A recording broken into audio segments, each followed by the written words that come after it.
Assalamualaikum warahmatullahi wabarakatuh. Bertemu lagi dengan saya. Mari kita belajar SKD untuk persiapan CPNS tahun 2025.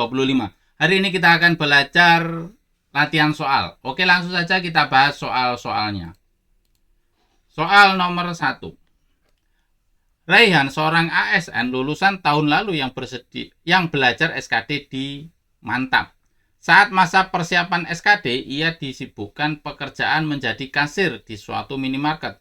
Menjalani pekerjaan tersebut menjadi sangat penting karena dapat menopang hidup Raihan yang merupakan seorang yatim piatu.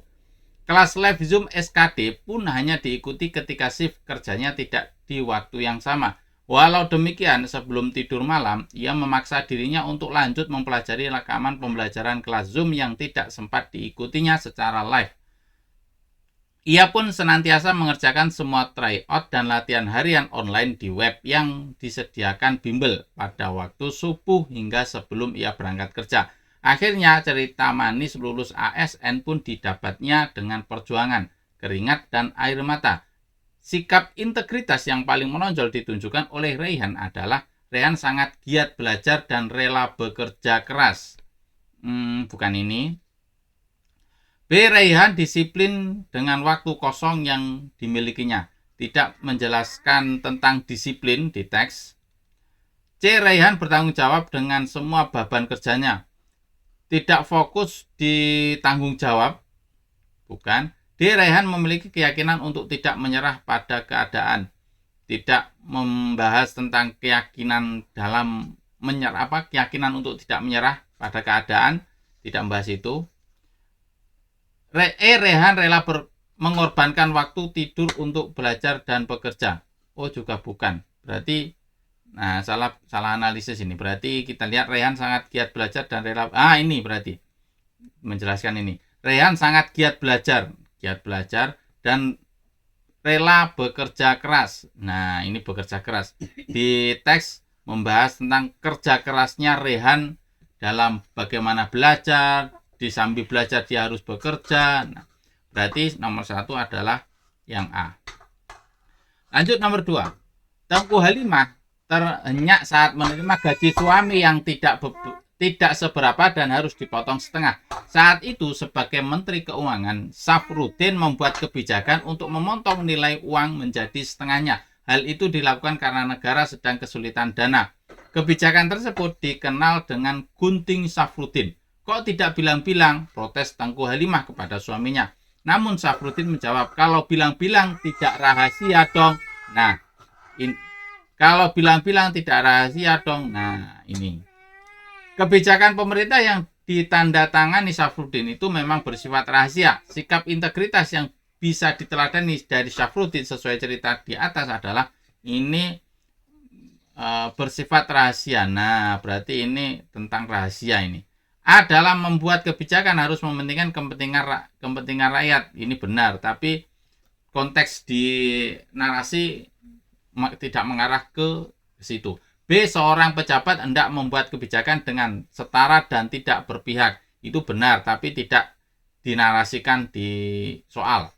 C. Seorang pejabat harus mementingkan kepentingan bangsa dan negara di atas kepentingan pribadi dan keluarga. Ini memang benar, tapi tidak dinarasikan di soal. D. Seorang pejabat harus menjaga rahasia jabatan dan negara. Nah, ini menjaga rahasia. Di sini juga dijelaskan bahwa negara sedang kesulitan dana. Ini kan juga merupakan aib. Kalau ketahuan nanti bisa ya rahasia negara itu kan. Jadi negara itu memiliki rahasia, jangan sampai terbongkar. Dalam membuat kebijakan haruslah mengutamakan kepentingan rakyat dibandingkan kepentingan pribadi. Ini juga bagus, tapi tidak dinarasikan di soal. Nomor 3, saat libur sekolah kami dari Riau mengadakan kunjungan wisata ke Sumatera Utara. Selain ke Brastagi, kami juga mengunjungi Danau Toba. Danau tersebut sangat luas dan indah. Kami menyebutkan berjalan di tepi danau dan merasakan segarnya air danau.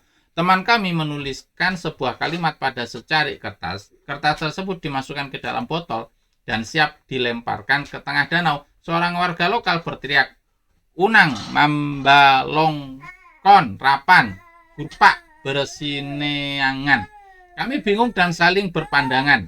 Melihat kebingungan kami, ia mengulanginya dengan bahasa Indonesia. Jangan membuang sampah sembarangan. Warga lokal tersebut telah mengamalkan sila dengan lambang. Di sini kita lihat coba jangan. Nah, di sini ada kata-kata kami bingung dan saling berpandangan melihat kebingungan kami. Ia mengulanginya dengan bahasa Indonesia. Nah, ini ada kata-kata mengulanginya dengan bahasa Indonesia. Pertama, warga lokal ini menggunakan bahasa daerah, kemudian dirubah ke dalam bahasa Indonesia. Nah, berarti ini tentang persatuan. Bahasa Indonesia itu kan untuk menyatukan ada banyak bahasa daerah kemudian disatukan oleh bahasa Indonesia. Persatuan. Kalau persatuan itu adalah satuan. Itu sila ketiga. Sila ketiga itu lambangnya adalah beringin. Beringin. Nah, mana beringin? Pohon beringin B. Nomor 4. Tentukan gambar yang sesuai. Kita lihat coba baris bentar. Ini ini ke sini. Dari sini ini ke sini. Nah, kemudian ini ke sini. Berarti ini berputar 90 derajat searah jarum jam. Coba kita cek yang baris kedua. Ini ke sini, kemudian ini ke sini. Nah, ini baris kedua. Baris kedua juga bisa kita lihat 90 derajat searah jarum jam. Berarti ini juga ngikuti. Ini ke sini 90 derajat, berarti ini ke sini. Nah, gunungnya ada di sini. Nah, berarti ini bukan, ini ya A ya. Ini juga ke atas, ini ke atas. Ini kok bolak-balik. Nah, bukan. Berarti jawabannya adalah yang A. Nomor 5. Tentukan gambar yang sesuai. Kita lihat baris pertama dulu. Kita lihat lingkarannya aja dulu. B nak. 1, 1, 2, 3. 1, 2, 3. Nah, ini 1. Ini 1, 2, 1, 2, 3. Nah, 1, 1, 2, 1, 2, 3. Berarti di sini ada 3. 1, 2. Nah, ini 3. Ini salah. Ini benar, ini benar, ini benar. Nah, berarti antara B, C, dan E. Kita lihat garisnya. Ini pertama ke sini. Kemudian ini di sini. Nah, ini sama 90 derajat ini. Terus ini mutar ke sini. Dari sini mutar ke sini. Kemudian ke atas. Nah, ini 90 derajat. Kalau yang ini dari ke sini ke sini. Nah, nanti ke sini. Berarti ini ke sini. Terus ini yang kecil di sini. Nah, ini sama ini. Yang B. B sama D kan. Cuma yang D ini kan lingkarannya cuma 2. Seharusnya 3. Ya, B. Lanjut nomor 6. Tentukan gambar yang sesuai. Nah, kita coba lihat lingkaran segitiga kotak. Lingkaran segitiga kotak. Lingkaran kotak berarti ada segitiga. Segitiganya berarti ini salah. Nah, ini salah. Antara A dan C. Ini soalnya segitiganya tidak menghadap ke atas antara A dan C. Kita coba perhatikan. Nah, kalau kita perhatikan baris kedua dan ketiga ini kalau digabungkan baris ketiga. Baris pertama. Nah, baris pertama. Ini 1. Nah, ini ke sini. Kemudian kita ganti warna coba. Ini ke sini ya. Kok nggak kelihatan? Kuning. Nah, ini ke sini. Ini ke sini. Nah, berarti ini ke sini. Kok nggak jelas ya? Hijau aja. Nah, ini ke sini ya, hijau. Terus hijau. Nah, berarti seperti itu berarti. Nah, ini merah. Terus ini merah. Ini merah. Oh, yang garis ini. Oh, yang ketiga itu yang garis lurus. Nah, ini A berarti. Nah, lanjut nomor 6. Tentukan bangunan yang sesuai. Nah, ini lingkaran hitam, hitam, hitam. Ini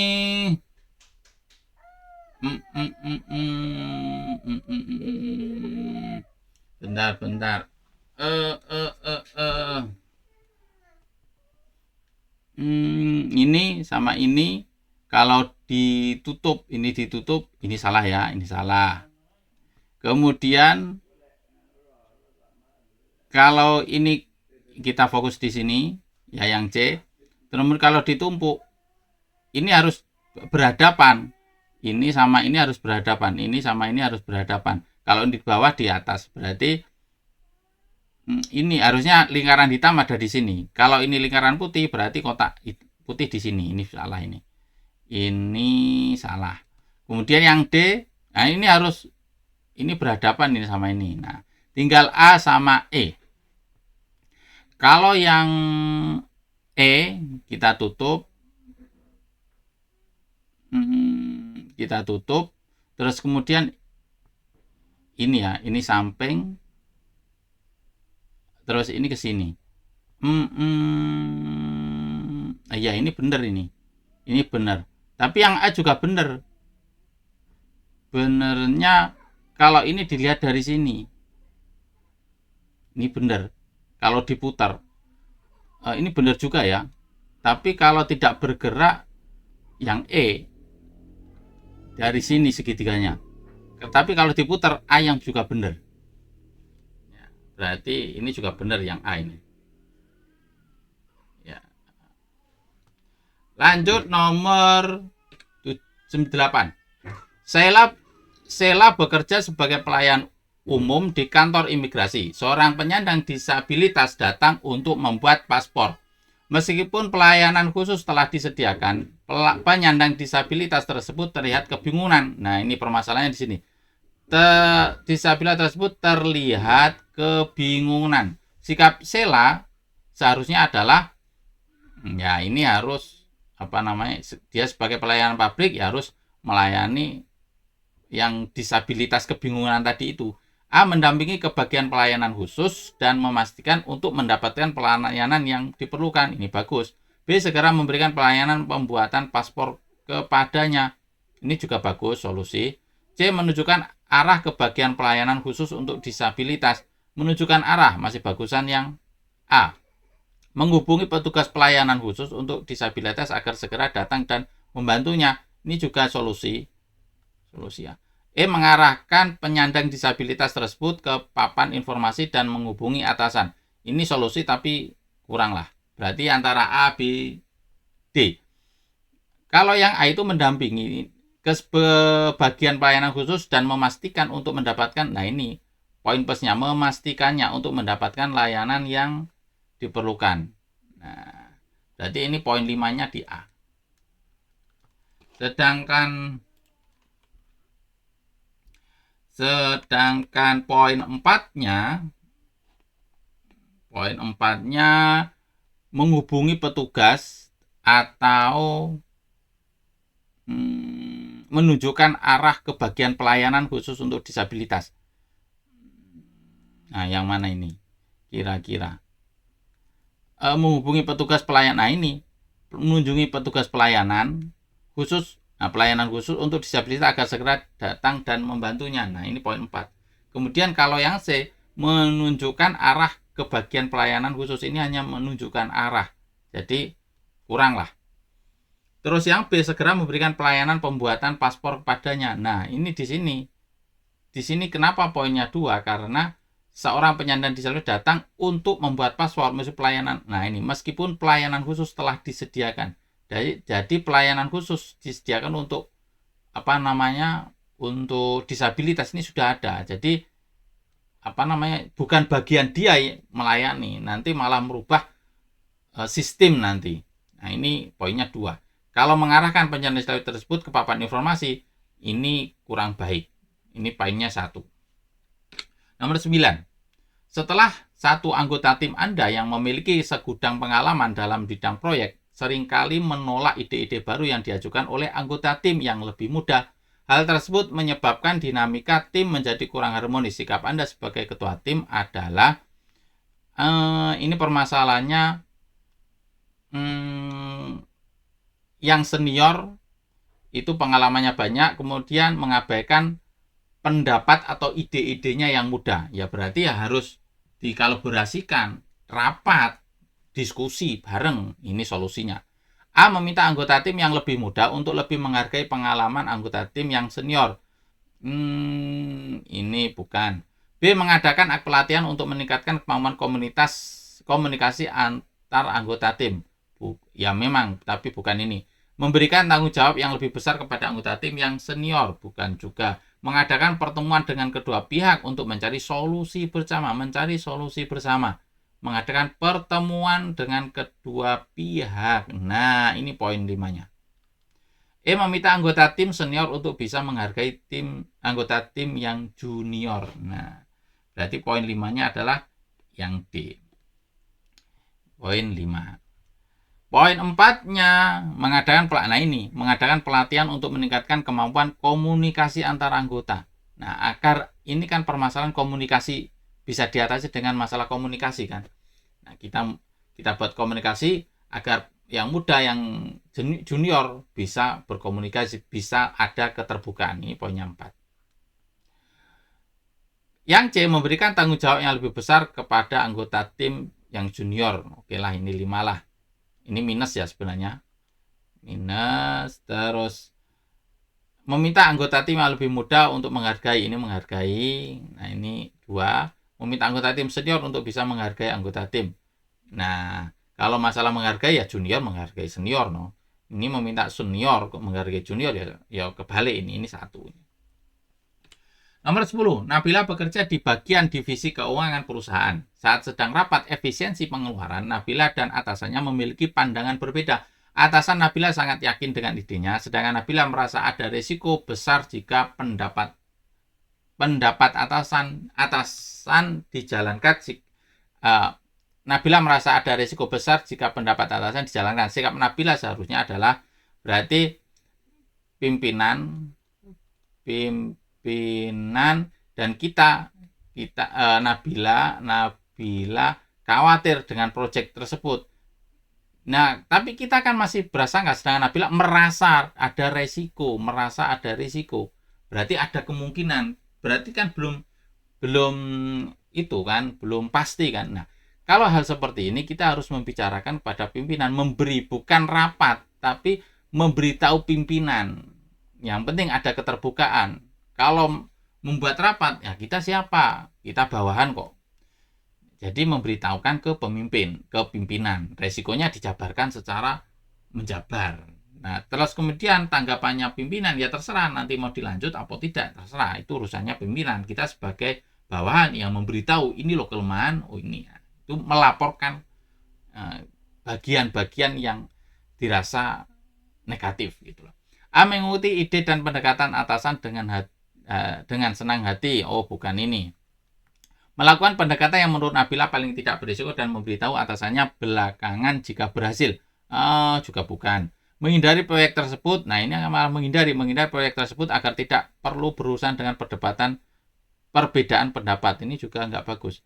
Mengkritik ide atasan dengan menjelaskan risiko-risiko yang mungkin terjadi untuk membuktikan bahwa pandangannya benar. Mengkritik atasan, ini gak bagus.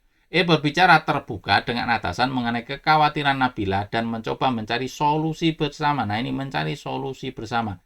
Berbicara terbuka dengan atasan. Nah, ini poin 5-nya. Poin 4-nya mengkritik. Nah, ini minusnya di mengkritik, tapi menjelaskan. Nah, ini menjelaskan resiko-resiko yang mungkin terjadi. Berarti ini kan memberitahu kepada atasan, tetapi ini mengkritik, nggak bagus. Ini poinnya 4. Poin 3, melakukan pendekatan yang menurut Nabila. Nah, ini pendekatan tidak berisiko, paling tidak berisiko, dan memberitahu atasannya belakangan jika berhasil. Ini poin 3. Sedangkan poin 2-nya itu mengikuti ide dan pendekatan atasan dengan senang hati ini poin 2. Kenapa? Karena poin satunya menghindari proyek tersebut. Nah, ini karena menghindari itu poinnya 1.